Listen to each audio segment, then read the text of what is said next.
But it is a busy window, isn't it? I mean, maybe because there is no major male tournament. Obviously, the female Euro tournament's going on. That kicks off in a couple of days. But no major sort of men's tournament. So you feel like everyone's doing business now in this window because everyone can.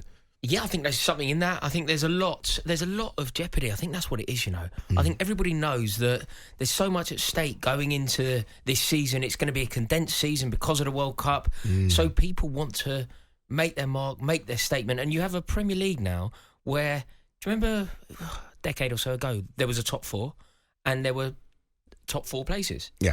Whereas now, I think there's probably about 8 teams who have designs on top four. Yeah. So everybody's trying to make their mark. Everybody's trying to just find that little bit of an edge against their rivals.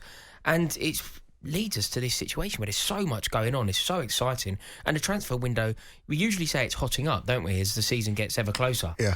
But this is boiling already. Yeah, There's so it's gone much crazy. Conversation. Yeah, It's really, gone really crazy. good stuff. I mean, there's loads to talk about in the next 4 hours. We said like top four, and it was a top four sort of 10 years ago. Chelsea, Liverpool, Man United, Arsenal. That was the big four, right? What is it now? Big eight? What is it? Top eight? I think it's still. Six? I think it's still 6? I'd say 6. 6? Yeah, I'd say 6. So you add to that what Man City and Spurs to the 4 I just mentioned.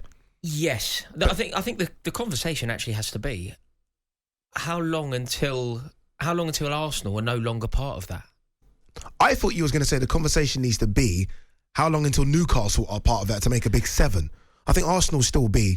Come on, Arsenal, big 6. Don't do that. No, of course, Heather, but not in terms of. I see what he's saying though. So it's a good point. Yeah, I see what you're saying. It is a good point. I'm not saying that they're not a huge club. They're an institution of a football team. They have a very proud place on the London skyline. Like, don't get me wrong, I get who Arsenal are, I get what Arsenal represent, but 2 decades since they last won a league.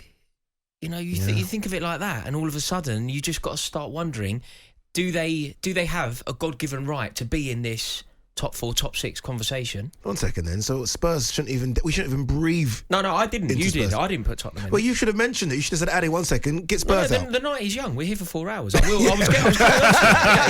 you've jumped the gun. I was on course. We were talking Arsenal. I was then about to say, I've no idea why you've put Tottenham in there. I fully understand who Tottenham are today. And as of today, they are a very significant team under brilliant management with one of the most gifted front lines the Premier League's ever seen that they've just added to. They've had the cheek to add to it. Just to add to that, though, I think that's what we're looking at now. We're looking at a different beast because of the manager. Yeah, I've said this all along. See, when they got Conte, I was like, wow, okay. These are going to be feared at some point. Yes. And with the business that they've done in January just gone and what they're doing this summer.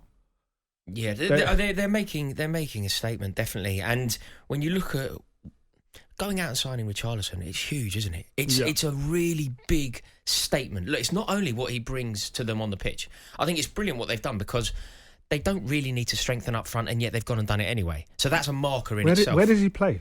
Who does he replace? But this is the gift. This is the gift of Richarlison because he's a player. Yeah. He's a player that can play instead of or alongside Kane. It can play anywhere. Instead of or alongside. Front three. Yeah, it's not only improving. It's not only improving that front line, it's improving the entire squad. Like, the entire squad is elevated, bringing someone like him in, because he can play anywhere across that front three. He will certainly score goals for them. You think this season, Tottenham are in the Champions League, there's loads of football to be played. It's a condensed season because of the World Cup. 5 subs anyway. He's definitely going to feature. No, 100%. And signing players when you don't obviously need them. Like, you know when you're strong in a position and then you sign a player. Like, I remember when Chelsea won the league under Mourinho, when we won it back-to-back. One of the main reasons that we were so strong that time was because we had a brilliant midfield. We won the league. And then, in the summer between the 2 titles, we went and bought Michael Essien. It's almost a liberty, isn't it? You didn't need Michael Essien. You had a brilliant midfield. Claude Makelele, Frank Lampard, pulling the strings, whatever. You've got to sign Michael Essien. It's a real statement.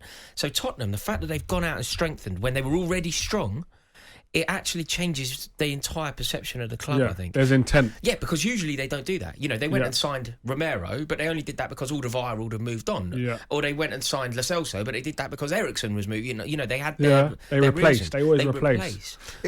For me, the thing with Tottenham is how long Conte stays there for. You look at Conte's CV, and he's at a club for a couple of years, and then he goes. He might do. Then again, look, Guardiola was that, right? And then Guardiola 6 years. But what's at Man wrong with that City. anyway? What's wrong with a state? What's wrong with an impact manager? You know what it is? Because the other clubs he's gone to and he's made an impact. He's won trophies there. So he's made an impact there. So even if he does stay a couple of years, it doesn't matter because, we've got a trophy out of him. I don't know if he can do that with Spurs. And my only reason to think he can't is because of Liverpool and City. So he's made good signings. Domestic cup. If he wins a domestic cup, but if you look at who's won the domestic cups recently, Liverpool and City. Tottenham are definitely capable of winning silverware, and I don't say that lightly. Listen, I'm a person who would have always said that you are insane for putting any kind of faith in Tottenham securing silverware. I've always thought of their title challenge as an illusion. They were never going to win the European Cup. I've loved and laughed at the fact that it's been Spursy. 2008, Spursy. The fact that they still have to talk about Jonathan Woodgate. Two League Cups since 1991. I fully embrace who Tottenham are, but I think the arrival of Conte and Conteism, if you think of Conte as an ideology, just see what he done last year when he came in. But Conte can override Spursyism, and that's why I think they can win silverware this year. And if I think you and look, Conte's fabulous. Don't get me wrong, but the problem for Conte is Klopp and Guardiola. That's the problem. As good as Conte is, if you ask the people who the best managers in the world are, the first two that come out of everyone's mouth is Klopp and Guardiola. They have the biggest teams. They've got the better teams, the better squads, the bigger squads, the experience of winning trophies. And that's a big thing.